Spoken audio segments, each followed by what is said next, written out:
మీకు ప్రత్యర్థి బీఆర్ఎస్ బీజేపీనా తెలంగాణ మేము అసలు వీళ్ళిద్దరిని ఎవరిని ప్రత్యర్థులుగా అనుకోవడం, ఒకళ్ళు ఉండాలి.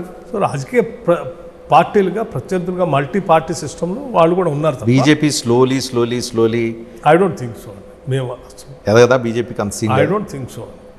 ఒక రాజకీయ పార్టీగా ఉన్నారు తప్ప మమ్మల్ని ఢీకొనేంత స్థాయిలో, మిమ్మల్ని ఢీకొనేంత స్థాయి బీజేపీకి రాదంటారు. బీజేపీకి కానీ టీఆర్ఎస్కి కానీ కూడా లేదనే అనుకుంటున్నాను నేను. సో మీ ప్రత్యామ్నాయం ఇద్దరిలో బీఆర్ఎస్ ఉంటుందా బీజేపీ? లేరండి, ఎందుకంటే మేము చెప్తున్నాం మీకు మీరే ప్రత్యామ్నాయం. మళ్ళీ మేమే వస్తామని మీకు మీరే మళ్ళీ మేమే వస్తామని చెప్తాం. మీరే వస్తారు. బట్ మాకెవరికి కూడా మా క్యాబినెట్లో ఉన్నటువంటి వాళ్ళందరూ కూడా చాలా నిబద్ధతతో, స్వేచ్ఛతో, ఆలోచన విధానంతో ప్రజల అవసరాలు తీర్చడం కోసమే మన అజెండాగా పెట్టుకొని పనిచేయాలనేటువంటి ఆలోచనతో 18 గంటలు పనిచేస్తూ ఉన్నారు.